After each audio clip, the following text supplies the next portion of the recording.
All right, welcome back to the channel, everyone. Hope you guys are having a good day so far. I've been getting a bunch of requests very recently for a video here. This is a video called the Trapped by MJ video, and it's by the NBA Storyteller. I don't think I've ever watched any videos from this channel. I see this video is about a year old, and it must be just like starting to catch some steam, because I've had a couple of requests like within the last couple of days for me to check out this exact video. I don't know what it's about, but when I get that many requests, I just say screw it and I'm gonna do it. I'm not even gonna like look into it. So that's what's going on here. I have no idea what the context is or even the topic of this video, and we're gonna figure that out together. All right. So, as always, I'm going to link the original video down below if you want to check this video out without my commentary, or if you decide you want to go send them some love after watching this vid, go right ahead. Everybody else, please leave a like to this video. Helps out a ton, and I can't thank y'all enough. Let's see what this is all about. The Trapped by MJ video. Here we go. I mean, one time I know he started counting backwards. Ooh, nice logo. Let's play some basketball! This is the NBA Storyteller. alley-oop and things to that nature. That's how Drizzy Back in the day. I'm going to show you 3 clips. Kevin Love on LeBron James after winning the 2016 championship. I can remember we were in Oakland. We went to their practice. You know, Thompson had started talking about how they were better than the Showtime Lakers. We were better than the Showtime Lakers. So we're going over the Bay Bridge, and that commentary is just still picking up. We were better than the Showtime Lakers. That's when Bron just said. He looked around and goes, "You know what, guys? It's written. We're gonna win tomorrow night. We're gonna have a huge game. It's gonna be tough. Yeah. It's gonna come down to the last few minutes. We're not losing at home. Game 7, anything can happen." That's how it played out. It's crazy. It still gives me chills thinking about it. Next. It's interesting because I think he's still underrated. I still think he doesn't really get the respect he deserves. When you sit down and have serious conversations, that's when he's the second best point guard ever. And next. I still think Steph Curry is underrated. A kid named LaBradford Smith used to play with the Bullets, Wizards. Bradford. He had 38 points on MJ. And we had to play him the next night. And everybody was saying, "Oh, this is the next MJ." And he had scored those many points on MJ. The next game we played them in their arena, MJ had 40 at halftime. I think that's Horace Grant speaking too, by the way. I know this story. It's true. Oh, there he is. There he is, yeah. 40. I know that voice. And you never heard of again. Never. And I fucked these shit. I don't remember LeBron his Yeah. that laugh. Oh my god. Yeah. We never hear about him again except for in this exact context of because what did he say? Did he say like nice game, Mike, or something like that to piss him off? Again. Never. And I fucked Look at the smile. I don't remember LeBron his Also, here's NBA TV's Open Court. No, I'm gonna be the angry black man. That's my role. Okay. Ernie. There's been nearly 60 episodes of this show. I pulled 3 random episodes here, and this is what I found. You ever see Michael do something in practice? I'll tell you what, Jordan. Michael Jordan. You and Michael. Michael, of course. Michael Jordan came back. Michael Jordan. I don't mind Michael Jordan. Jordan. So Michael. MJ. I got Michael. Michael. Post Jordan. You and Michael. So after Michael. What'd you hear from Michael? He tried to fight Michael Jordan every time. You mean other than Michael Jordan?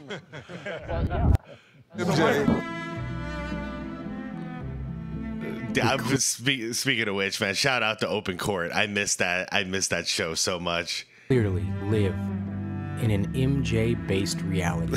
Boy, does EJ push that agenda, though. See, Shaq took the word dominant. Who was the most dominant? Shaquille O'Neal is the most dominant force I have ever seen in the history of basketball. I agree. Shaq gets to keep that title, the most dominant player ever. And if you don't know, you don't know, because you obviously didn't watch him. He was unstoppable with his freaking physical dominance. Jordan gets the GOAT claim. You know, that's just how it goes. It's just his claim. Just like Steph Curry, nobody in their right mind can say he's not the greatest shooter of all time. He gets that title. Certain players get that title until somebody takes it from them. And yeah, that's just what it is in basketball. I would love to see somebody more dominant than Shaq come around sometime, especially in today's NBA. He would just be throwing people left and right. I would love it. And many of you know, I've been waiting for the next GOAT since 2002 or whatever. I've been waiting. I thought LeBron might do it. Kobe came damn close, and we haven't really had anybody contest it since. I don't know. We'll see where Wemby ends up in like 20 years, but I don't have my hopes up high, but I want to live long enough to be able to say I saw Jordan the GOAT, and then I saw somebody even better surpass him before I died. I really want to see it someday. It would be a joy to watch a career like that. Probably the most dominant basketball player I've ever seen. Most dominant player I've ever seen. Yep, most dominant. I don't see how you can look at any of this and not see what literal dominance is. An entire era. If you got Michael Jordan to take 10 shots, you controlled him. That wasn't Michael Jordan out there. It was God disguised as Michael. Larry and Magic, you had your run. But there's a new sheriff in town. Yeah. You said earlier on that you weren't watching a lot of The Last Dance, the Jordan documentary. Have you found yourself watching a little bit more each week? Patrick Ewing. With the Jordan logo right there. Yep. You guys see in the Olympics too, like almost all the jerseys outside of the United States team had the Jordan logo, the Jumpman logo on it. I watched a little bit last night, just a little. It's hard because I've lived through it, and a lot of the stories that they're talking about, I've already known. Jesus Christ. He branded him. The entire league has been caught in Michael Jordan's context. Made some waves talking about Michael Jordan. You told a group of kids at a skills camp that you were chasing the ghost of this guy who played in Chicago. What did you mean? You want 6 rings, or you chase it that specific? What are we talking about here? I'm chasing that greatness. It gets whoa. I thought we were the only ones who said he's chasing the ghost of the man from Chicago, or the man in Chicago. LeBron said it in his own words to Rachel Nichols. Had to. I feel like we can probably ask anything we want here, right? Uh-oh. Okay. Isaiah forced to answer questions in the context of Jordan's world. If you had it to go over again, would you shake hands with the Bulls? Absolutely. No. LeBron versus Michael. How close is LeBron? Some similarities and some differences. When you hear MJ say what he said about you, like there's this beef between you and Michael Jordan. Like he doesn't like Isaiah and this and that. Where Michael Jordan says he still hates your Pistons team to this day. Again, the best thing about rivalries is that 30 years later, they're still not over. What's your reaction to that? Do you feel that there's something there? How do you feel? Isaiah, what did you think? Well, first of all, let me just see, when you've trapped an all-time iconic player, a champion that used to beat you up, when you have snagged him to your perpetual torture chamber to answer to your legacy. I got no problems with, the greatest player to ever play say he don't want to play with me. That's dominance. But it doesn't end with Isaiah, Reggie. And as he's walking off, he's like, be sure and be careful. You never talk to Black Jesus like that. Barkley. Before game 2, I'm talking to my daughter, and she's crying. She says, Dad, I don't know if y'all gonna win. I said, baby, I don't know if we're gonna win either. I said, I think this guy might be better than me. Dominique. Well, when you're playing against a guy like Michael Jordan, he kind of have a way of getting you really fired up for a game. All of these people are never more than 1 degree away from answering to his reality. How did it feel going against Michael Jordan in the dunk contest? In the dunk contests and stuff, you and Mike, obviously. Wilkins also opened up about playing against MJ. Definitely what a lot of people would say were some of those defining moments for you were those epic slam dunk contests between you and Michael Jordan. I'm not going to waste any time on this, but let's just agree that you got robbed in that dunk contest against MJ. We can move on, right? Probably. We don't have anything else to... Yeah, we One of the all-time highway robberies of all time. When did you get over that? Like 10 years later? You know what? To be honest with you, Dominique says, because him and MJ have talked plenty of times after retirement. He said every time he sees MJ, he reminds him of that. He's like, "You stole that trophy from me, man." Oh, man. For his former teammates, they've been left with two choices: acceptance of this or exile. There's not much else out there. That's how I feel about not being an Apple guy. I had an iPhone for a little while, but I am totally a PC kind of dude. So yeah, PC and Android play a lot better together, and I could do a lot more with an Android device. But I feel like so disconnected from the rest of the world because they're all, you know, I'm sure I say they're all, you guys are listening. I'm sure like the majority of you have an iPhone as well, but that's how I feel too. Cause everyone's like, "Oh, you have an Android?" That's how it comes out. It's like if you're wearing Adidas instead of a Jordan shirt or something, it's like, "Oh, you like Adidas?" The power in MJ's wake is that everyone got caught. And as time has passed, some players are only relevant within the context of Jordan, not their own evaporating parameters. And what are these? All of these are the disciples. The ones blessed and cursed with the never dulling edge of another man's sickle on your neck. Good Lord. Where even the narrowest of rays directed onto your own legacy simply brings out more of him into the light. Some take it better.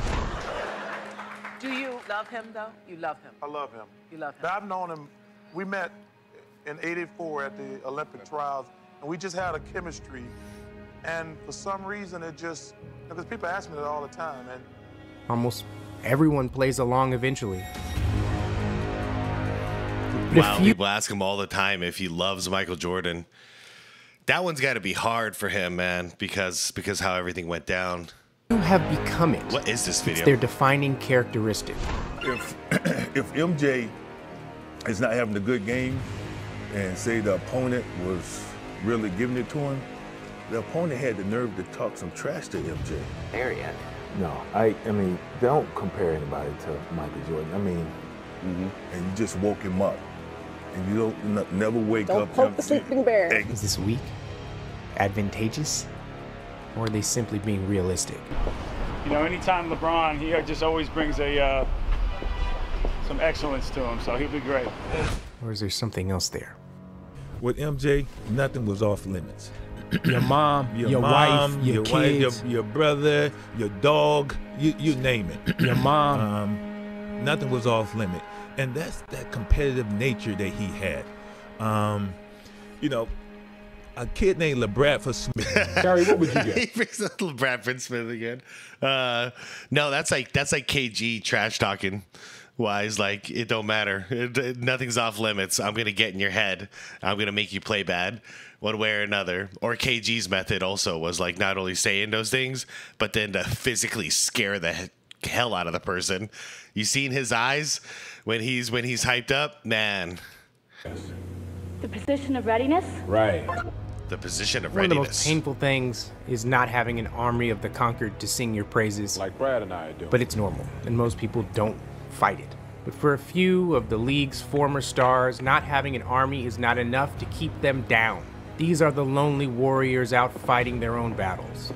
The ones that spread their own gospel and eagerly sit under any light for any chance to spread their own legend, fact or fiction. As you can see, Brad came back close to the same. Dominique.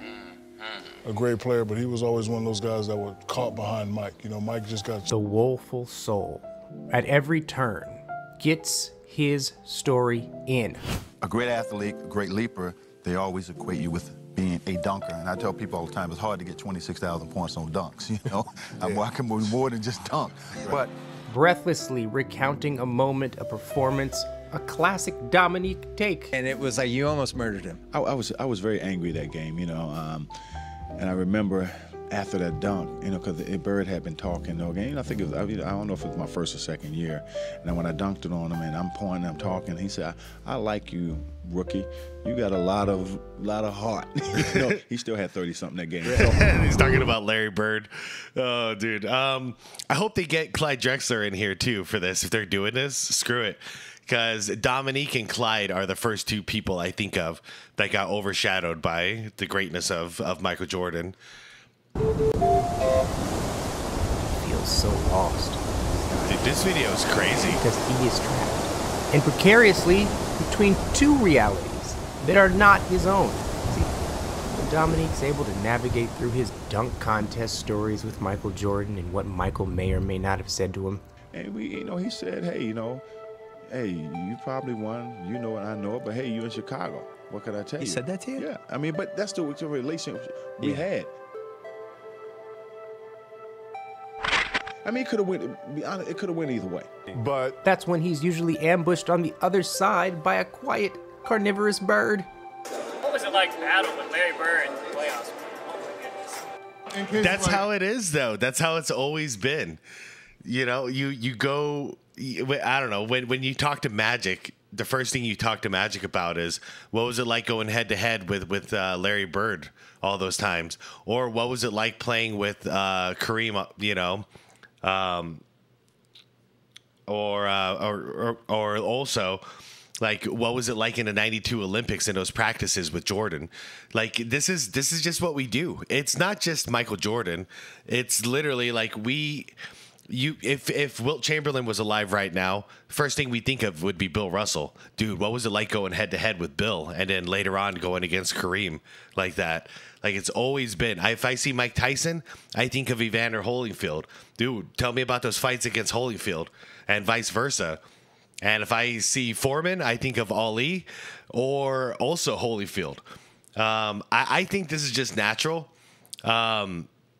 But yeah, if we're putting all the people who are getting questioned about Jordan, you know, there's a lot of players. There's a lot of players at this point. But I just think it's a natural thing. Steph Curry, people are always going to talk about what it was like to play with Clay, Kerr coaching, and then going against LeBron in the finals. Like, what was it like? Larry Bird, not quite true. And that 1988 playoff shootout with Larry Bird. Almost 26 years to the day that you had that duel with Larry Bird in Game 7 of the 1988 semis. What do you remember about that game? It was one of those games where you could feel the electricity in the air, but even before you get to the end, you know, he made that prediction. And to be fair, they still to this day ask Jordan about that 63-point game against Boston in his second year in the league. And he always has to end that story with, yeah, unfortunately, we lost that game. Like, it's not really a great story for Michael Jordan, but people always want to hear his take on it.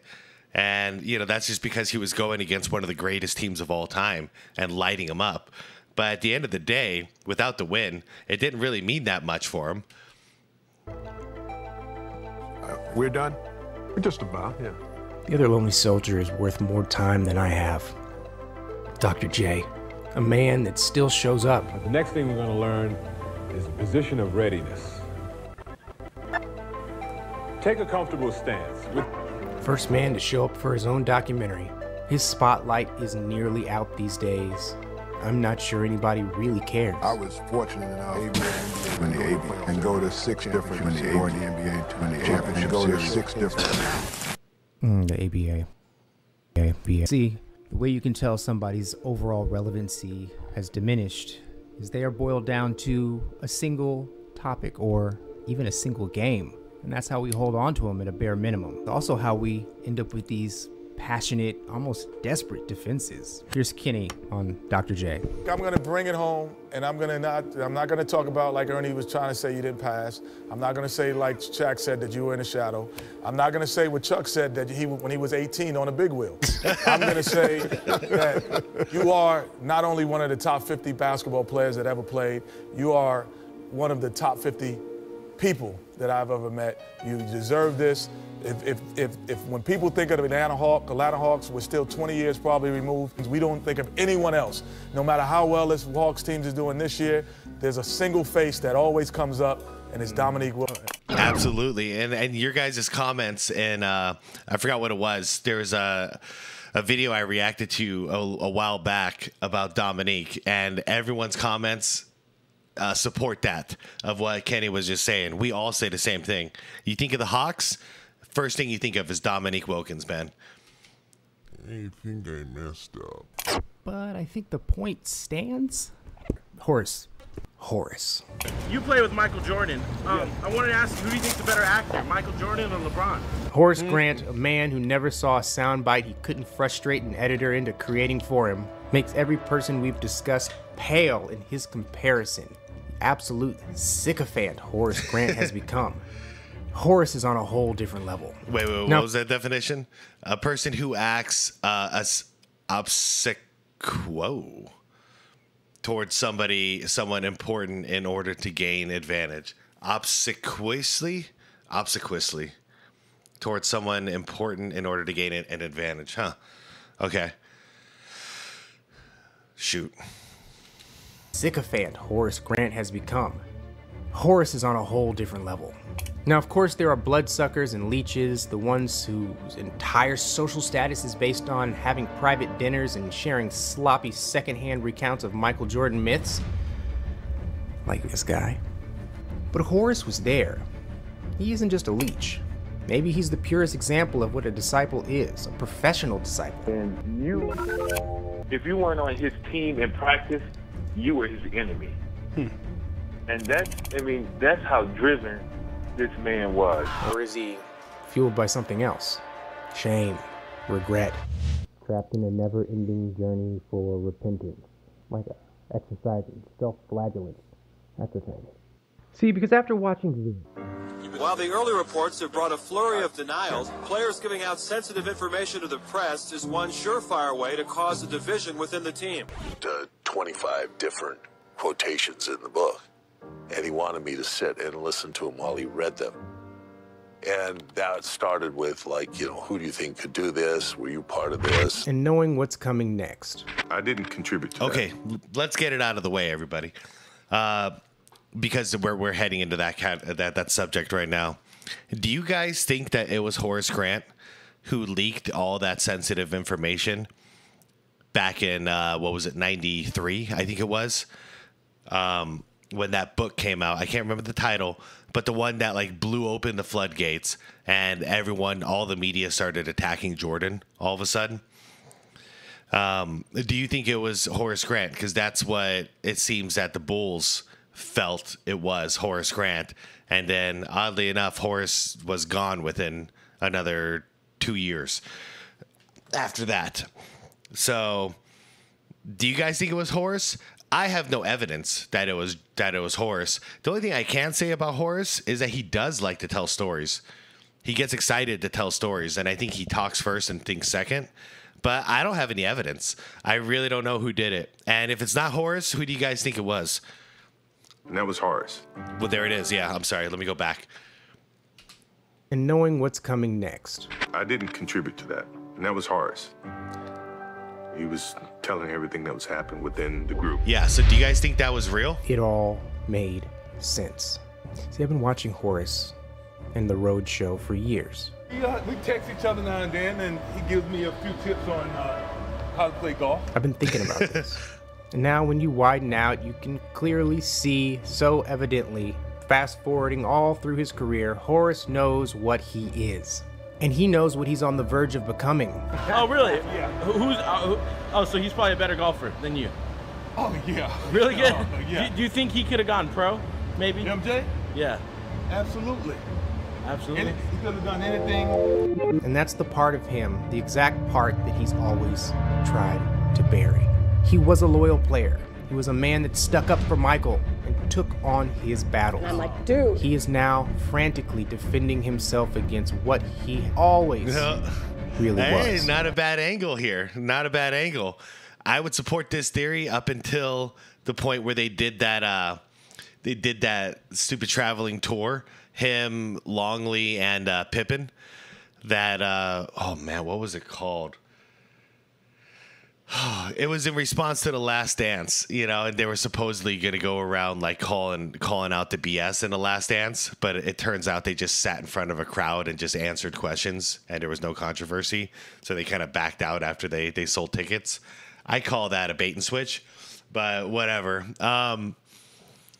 Yeah, okay, but maybe to support this theory is the reason Horace Grant decided not to talk trash on stage was because he does feel still guilty. Maybe he is guilty, guys. I don't know. For Jordan to straight up just call him out and say that was Horace who did that, there's got to be some weight to it, right? Jordan doesn't just make accusations like that. Selfish. Someone standing next to the light who decided to close their eyes. What? Someone who could not appreciate the moment he was in and tried to take something in that moment selfishly. Or made money. With every interview, with every clip.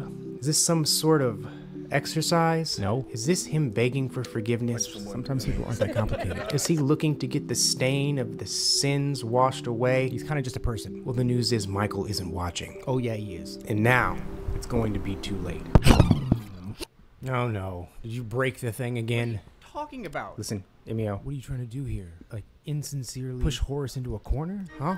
Oh, no, the music's back. You literally watched hours of Horace Grant interviews to find a handful of clips. There's plenty of other stuff. You're like cornering this guy. Talking about? Front He was row, there, behind front the scene, row, behind greatest the player. scene. That is greatest player. That is the most important part. He was there. You loved it. You laughed at it. Other stuff is interesting. But then, you cut it. Well, I know you're doing a lot of community service. Are you doing your fun parties at night, too? This is not about Horace Grant's fun night parties. We could have an exclusive reel of just What about Horace Grant's fun night parties? What's this? Commentary. About his goggles. Be like, Horace Grant is wearing those goggles. Why didn't you wear your goggles today? Ooh, I love you. Still got those glasses? You should have worn your goggles. And you got LASIK at one point, but still wore them, right? I still wore the goggles because kids don't get bullied in school anymore in terms of wearing glasses. You should have worn your goggles. Or playing with Kobe. You play with Kobe Bryant. And then you play with Kobe. Playing with Kobe and Penny and Shaq. And Mark Madsen. Because out of all of the things they may ask him, Trip that ass. Yes. Blocks. Hey, blocks. there's one thing we know they will ask him. Let's talk about Mike. Right? Then fire it back up. What? And though Andre emerges as the lead voice for Steph's ascendance, Oh, yeah. He's light skinned and he's like perfect dude. and even Kevin Love recently coming around to appreciating and exalting the greatness that he stood so close to. You know, I slowly and surely started to pick it up. Maybe for everyone, there's a level of guilt, regret that fuel them. Okay, that's true. But whether that's a king and his subjugation, Jesus and his apostles, or the devil and his stricken, the most fervent continue to be forged in the proximity of greatness. Desire be damned. Dude, this video is crazy.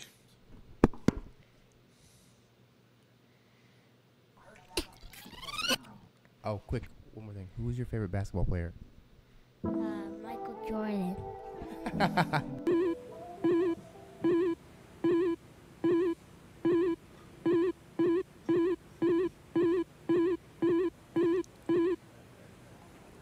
That's it. My house call is over. But I'll be here again tomorrow or whenever you need me. Love Doc. Kareem Abdul-Jabbar will have a special presentation. This is his last regular season appearance here, and we'd like for all of you to join us in expressing some appreciation for this man. Nice. Well deserved, sir.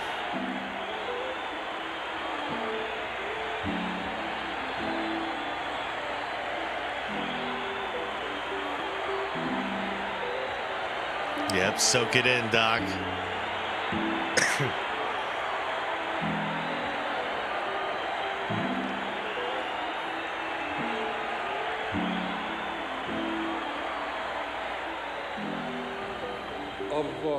Of all the things that we will remember Julius for, and I guess a lot of us remember it kind of with mixed feelings, seeing how he threw in so many on us. But even when he was putting the nails in our coffin, we had to admire this man's athletic ability, and above and beyond all of that, the man's class, and he showed it. My son dunks like Clyde Drexler, and I don't know what to do. What? Okay, that's the end of the video, guys. Wow, that was, wow. That was not what I didn't know what I was expecting, but that wasn't it. Man, it went all over the place. I don't even know what to think about it. All I'm stuck thinking about is the Horace Grant thing, for real. That's really what I'm left with. outside of that, like how people are trapped in the stories relating to Jordan, I think that makes perfect sense. Excuse me. Sorry, guys. I think that makes perfect sense. And yeah, like I said, it's always the case of, I mean, hell, they still asked Dirk Nowitzki what it was like to play with Steve Nash and vice versa. So we're always going to be lumped in to any memorable situation that we were a part of, and then we start individualizing it. Like, what was it like to do this with that person? What was it like to do that with that person? You know? So I don't think that part's that much of a big deal, but I am very interested in everyone's thoughts about the Horace Grant thing. Like, who leaked that information? Who was blabbing? Who was blabbing and ended up having a book written about this entire debacle and then kind of screwing up that locker room for a while? All right, everyone, I'm out of here. I can't think of anything else. Like, this video was like so out there that, like, after watching it and reacting to it, like, I feel like I just went in a full circle and I'm not quite sure where I'm at now. So, all right, I'm gonna get out of here. Everybody, thanks for watching. Let me know what your opinions are down below. I appreciate y'all. Like the video if you liked it, and subscribe to the channel if you want more content like this. All right, I'm out of here, everyone. Peace out. Have a wonderful day ahead. All right, bye.